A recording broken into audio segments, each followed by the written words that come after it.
Hi, my name is Trisha, and I did a video as requested about how to do what I call bullet journaling, something like this, that you can do with the campfire curriculum if you want. So all you're gonna need is your journal. I suggest something that has got good paper, some watercolors, or you could do markers, a felt tip marker, and a brush if you're doing watercolors. Pretty simple.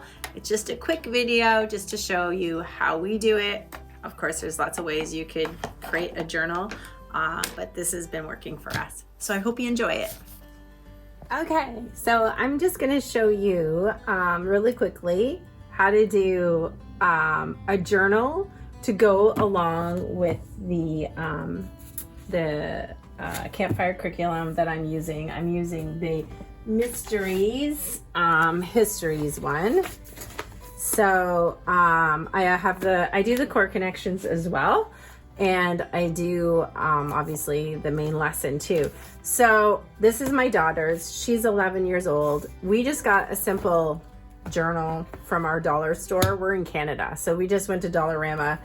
These were $4, and they have a little bit of a heavier paper to them. Okay, but you could get really nice journals, and we do watercolor with these, so I would recommend a heavier paper journal. These, what she does when we do different sections, she does title pages, and she does these on watercolor paper. So I also have a little watercolor paper book, and she loves doing the tea. So she makes a cup of tea, and she takes the bag and she makes it look kind of aged and put it all down here first. And then she does her title pages. So this is her title page for History Mysteries. And then when we do a different section, she'll come up with a new title page. I'll show you really quickly. So those ones are done on watercolor, and they're just a little bit thicker. So every time we're doing a new lesson in that unit, she's coming out with a new page. So that's what she likes to do. And all you really need is just some watercolors. So I love the koi watercolors, but you can use whatever, any ones that you want. I also have these ones, they're really kind of nice. A brush of some sort that you can use watercolor with, your water, and I just use a Sharpie pen. You can use, watercolor pencil crayons. You can use markers. I have ink sprays that I like spraying sometimes. You can do that. You can be as creative as you want with your journal. So what I typically do is we'll get out the lesson, we'll sit at the table, I'll have all the stuff out with their journal. So if I want to have markers out, I'll have markers out, watercolors, all kinds of stuff for them to, be creative with. We tend to really like I'm an artist, so the kids have always had a lot of different creative mediums out. So we love that though. We just put a lot of different things out. So I'll have that out, and we'll start with our lesson. So I'm gonna do this one this is the one that is on the mysterious intruder, without giving the whole lesson away. I'm just gonna just kind of show you how I would summarize it a bit. Actually, maybe I should do this one first. This one was the Roanoke Island and what happened. So I would just start a lot of times I'll use the faith talk, and I'll start with that first, but because I just like to start first with the Bible. But so I put that first, did a little illustration of what it was talking about, and I'll just do it really quick. So we'll be talking about faith or whatever, and then they like to have their books open with their pens in hand, and then they'll just maybe sketch something that will help them remember something that I said. Or I'll often stop and I'll say, this is a key point right now, so maybe you want to write that word down or draw a picture. What picture could you draw to go with this that's going to help you remember what I just said? And so it keeps them engaged, and they'll come up with different things. So we were talking about, the faith talk was talking about capacity, and how a milk jug can only fill and keep so much milk in it, but God's capacity is limitless, basically. And so we just were doing a summary of that. I'll just sum it up with the image and maybe the scripture that goes with it. Something really quick. This moves pretty quickly. One thing I have found, if they're going to be doing watercolors while they're doing it, while you're doing the lesson, and they want to turn their page, they want their page to dry first. So now we've just kind of did the outlines of our images in our felt tip marker, and then we go after and we put the watercolors on after, so that we have all our images done first, and then we can actually, you know, put the paint on without it and let it dry. This, I use some ink sprays. You can see how it just sprays. That's a gel pen. Gives it just some different, I haven't done the watercolor. So I would do this first, and then I would start adding my watercolor to it. But yeah, so I'll just point out things. Where is this happening? What's the mystery? What is the mystery they need to solve? And so they basically will write the main thing that they're learning. You know, some key people. If it's a person, they can draw a little face that's going to help them remember. We'll have little people in there. Key dates, we might write a date. This was talking about science, so we had some waves. We were talking about different waves, so we put that in there.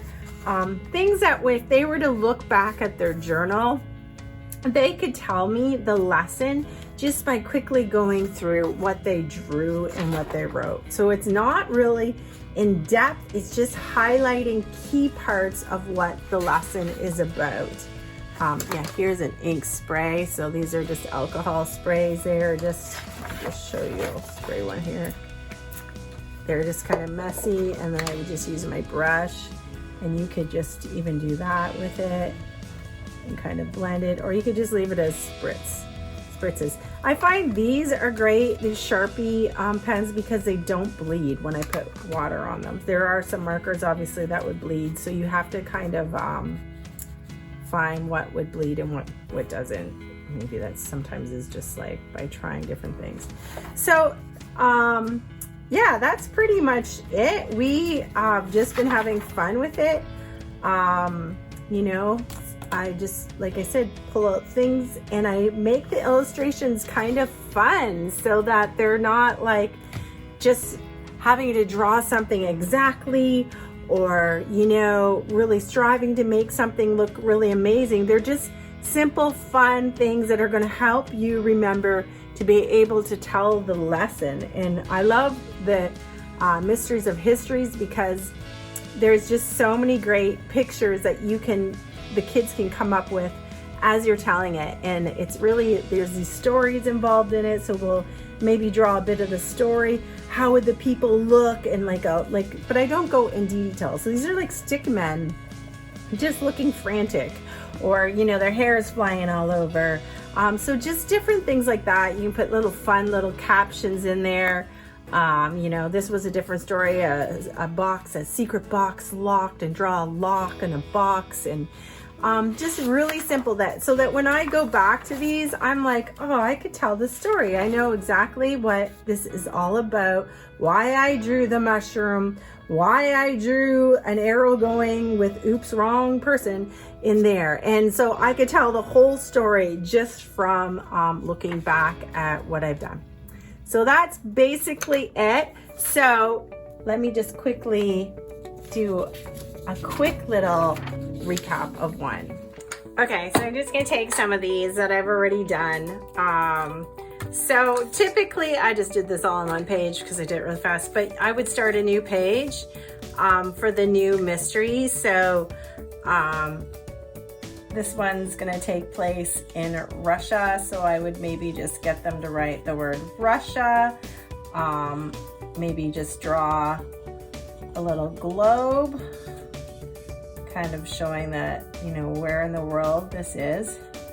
So something really fast like that, and you know, you can even be more precise with that, but again, depends on your kids and your ages of kids and all that. That's where it is, that this is taking place in a very remote, cold, it's minus 82 degrees Fahrenheit. So I might put something like that, tell them like how cold was it there, emphasize, you know, certain words. What are they trying to solve? So I might put some things, what this case is about, and then I might draw part of the story. So I might look like something where their story is like, they've got these houses, maybe some trees. We're just creating the setting here. And again, you can see that I'm not putting much effort into my drawings. They're very quick. It's kind of like how to note take with art versus words. You don't. It's like when you're note taking, you don't write every word down. You just learn how to do short forms. So it's the same kind of thing with drawing. Okay, so we've got these houses. The reason I put them in there because I want to show that there were windows in the houses that started to break. So I might draw that so they can remember that was like a side effect of what was going on. There's broken glass, something like that. And then I've got my character. So for characters, it's really simple. I just do this. Maybe put a little hat on this guy. Stick arms like that. Nothing too crazy. And he has an axe in his hand. I don't even know what an axe really looks like, but something like that. He's chopping some wood. So I might have some wood. See, I would have never remembered all this story except for, I don't know, for me, drawing it out has just helped me. Okay, so he's chopping wood. I wrote down the name of the village, so you might, you know, they can write.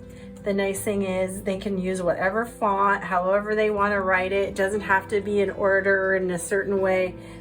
They can highlight. Maybe I'm going to write this bigger because I want to remember that where this is happening, so that I remember that's the region in which this was happening. And we're gonna start to maybe write down what starts happening there.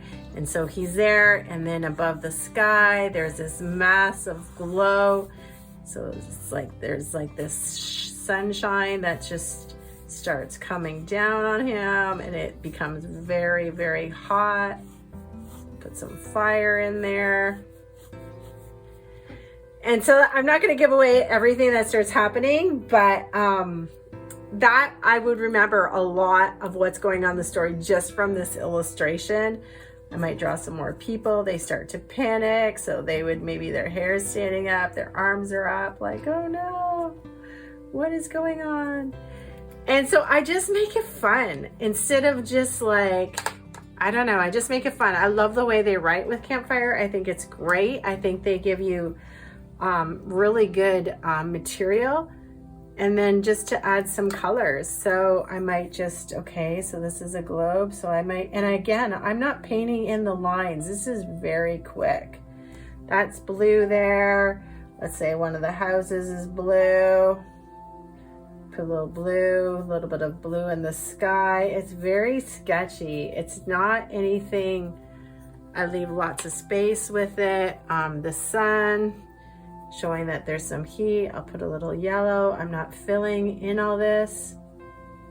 Just having some of this coming down, and then some of my fire. There. So, and I just start adding some colors just to make it pop, and because the kids like color usually. This is kind of fun. Just as just watercolor, but first I sketch it out. So something so simple like that, like there's not much to it. This I went in, these were theories, different theories I had put on, which I haven't, so I have, there's a theory of that maybe this was a volcano eruption that did this, so I might put a little color here. And again, it's not tidy. Put some lava maybe coming out. Was one theory. The year that they came in. I know what that year stands for. I automatically remember why I wrote down that year. I put a little thing, we're coming in. It was saying that's the year they decided to come back after so many years of not being there. Like, things just stand out to you more. This is like an asteroid coming in was one of their theories. So I just drew a rock, put the word asteroid, how heavy it was. We've got different things like this. Aliens was a theory. So I would just kind of, you know, add a little color to it. Make it a little more interesting. Oops.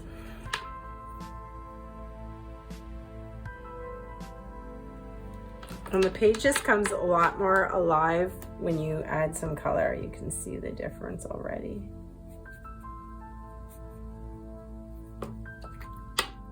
Like I said, you can do that little bit of a spritz. I don't think I'm gonna blend that out a lot, just a little bit.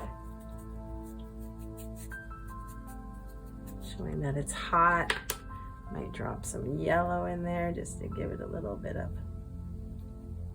more heat.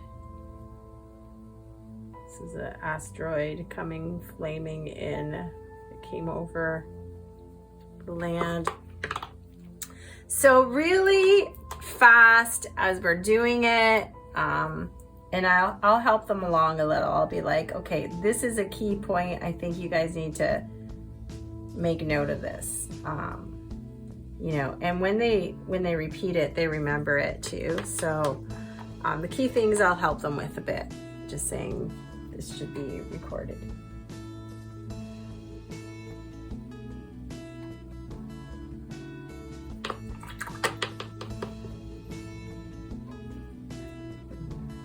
What else in here?